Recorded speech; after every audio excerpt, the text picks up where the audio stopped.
જય માતાજી. મેન્ટલ દીપક સુરતમાં આજ તારી બધી હિસ્ટ્રી તું જો.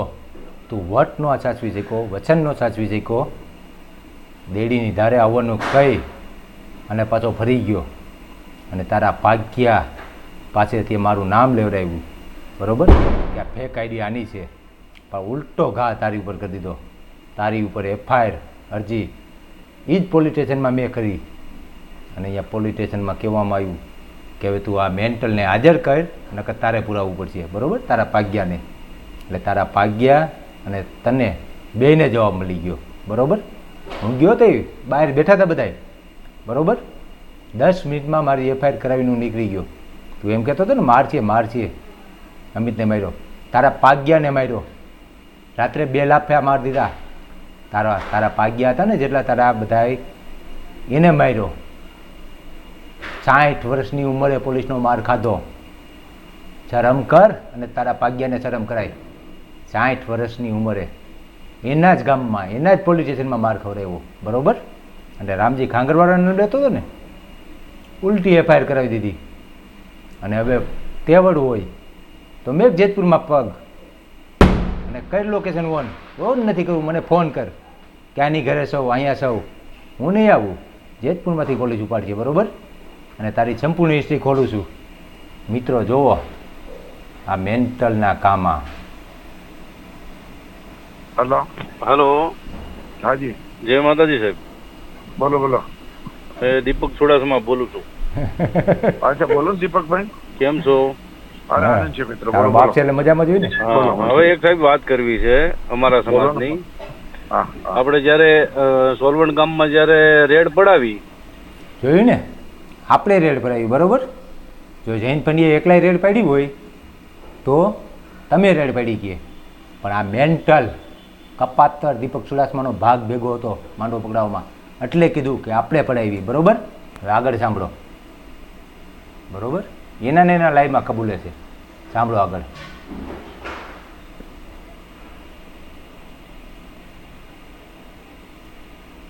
મેં જૈન પંડ્યાને ફોન કરી દીધેલો છે, 2 ફોન કર્યા છે, ટેક્સ્ટ મેસેજ કર્યા છે, કારણ કે માંડવા પકડાવવા છે. હા, દાદાનંદ દેવીની આબરૂ સરા જાહેર કાઢી નાખી. જોયું ને, એના ને એના લાઈવમાં કબૂલે છે કે મેં જૈન પંડ્યાને ફોન કરી દીધો છે, ટેક્સ્ટ મેસેજ કર્યા છે અને આરોપ બીજા ઉપર નાખે છે. એટલે મેન્ટલ અને આ દેવી પૂજકનું કેવું કેવું અપમાન કરે છે. એક એક વિડીયો તમને આજ બધાએ બતાવીશ. આ સંપૂર્ણ હિસ્ટ્રી એની ખોલી દેવી છે. ભુવાને કેવા ગણે છે બધુંય, બરોબર? એક હા, સ્પેશિયલ હગાને બતાવવા માટે, પોતાની કોઈ આમ આવડત બતાવવા માટે, પોતાની મર્દાનગી બતાવવા માટે, કોઈ બેન દીકરીઓ કોઈ પ્રોગ્રામમાં આવે એની હામો જઈ અને ધૂણવા માટે, પોતાનું સ્ટેટસ જાળવવા માટે, આ બધાય અત્યારે આ ધૂણે છે. એમાં દેવી નથી ખાલી દેતા તમે. દેવી કોઈને આવતી જ નથી. આપણને દેવી આવે એવું લાગે તમને? આ પૈંડમાં આ શરીરમાં દેવી આવી જાય. એક વાળવાય હું નથી માનતો. તમારામાં જો દેવી આવતી હોય, હું એક્ઝામ્પલ એટલે કે દાખલો આપું, તમારામાં જો દેવી આવતી હોય તો આપણે જે મીટરમાં ઇલેક્ટ્રિસિટી જે નો વાયર છે, તો એ લાઇટ નો વાયર પકડ. તારા બાપે પકડ્યો તો કોઈ તારા ખાનદાનમાં કોઈ પકડ્યો છે? કોઈક તો ધૂણાય છે. તમારી 1-2 પેઢીથી નહીં 3 પેઢીથી નહીં ધૂણતા હોય. પકડ્યો તો કોઈ? દેવી પૂજકના પેટનો હોય ને આમ નો કીએ કપાતર. હવે આગળ, બરોબર? આ સમાજની કેટલી ખોરની કરે છે જોવો એટલે ખબર પડે. આ દેવી પૂજકની રીત એવી છે કે લાભ થાય ને તો કે મેં મારા કળા ઉપર કરી, મેં મારી આવડતથી કરી, કાંઈ પણ ઈ એના સમાજમાં કે પોતાના પરિવારમાં કાંઈ થોડો ઘણો લાભ થયો કારણ કે મેં કરી. અને જો કાંઈ પણ નબળો બનાવ પડ્યો અને કોઈક મેર્યું ઠેર્યું કારણ કે આ દેવીએ મને. તું દેવીમાં દાદા માનતો હોય તો થાય ને. તું દેવી પૂજકના પેટનો નથી એટલે એમ કરે છે, બરોબર? હવે મોટા મોટા કલાકારની ખોદણી કરે, સામાન્ય નથી કરતો, ભુવાની કરતો, કલાકારને કેવી ધમકી મારે જો આ મેન્ટલના પેટનો. બરોબર. તો આ જીવરાજ કુંડિયાને કોઈ પણ પ્રોગ્રામ ભાઈ દેશો નહીં. અત્યારે જીવરાજ કુંડિયાને પ્રોગ્રામ બંધ કરાવવાના છે. જીવરાજ કુંડિયો દેવી પૂજક સમાજમાં પ્રોગ્રામ કરવો ન જોઈએ. જીવરાજ કુંડિયો દેવી પૂજકના માંડવા ન કરવો જોઈએ. દેવી પૂજકના ગુણગાન દેવીના ગાવો ન જોઈએ. એ માટે હવે બધાય પ્રયાસ થાય, કારણ કે હવે લોકામી પરાજી અને ગાયડું એટલે કોઈ પણ સમાજ. તારા બાપની ધોરાજી છે, લોકામી થાય પરાજી થાય. સંતાઈન ઘોરખોદિયા ગોઈને તું ભવનમાં પીડ્યો રહેશ. સામો આવ એટલે કેમ બધું કહેવાય છે ખબર પડે. બરોબર. આગળ બીજું હાલ તું માંડવો કરવું કર અને તું બતાય. જોવો છે તું કેવો માંડવો કરશો. મારે હમણાં જયંતભાઈ પંડ્યાને કેવું છે, તારા બાપે માંડવો કર્યો ને દેવી પૂજક સમાજમાં આવ્યો રાજકોટમાં જીવરાજ કુંડિયાનો અને પાના ભુવા એ આવ્યા, રાજુ ભુવા, મુના ભુવા આવ્યા, રાતે લાઈવ કર્યું હતું. તું તારો બાપ ક્યાં હંતાઈ ગયા હતા? કોઈની હોળીમાં હંતાઈ ગયા હતા? ઘાઘરી માથે ઓઢીને હોઈ ગયા હતા બે? કેમ ન આવ્યો રાતે? હે, રાજકોટમાં જીવરાજ કુંડિયાનો અને મુના ભુવા ધૂણે છે. જોઈ લે મુના ભુવાની ફેસબુક આઈડી, લાઈવ છે રાતનું. ક્યાં ઘરી ગયો તો ધમકી મારવા વાળો? તેવડ હતી તારી? અવાય નહીં?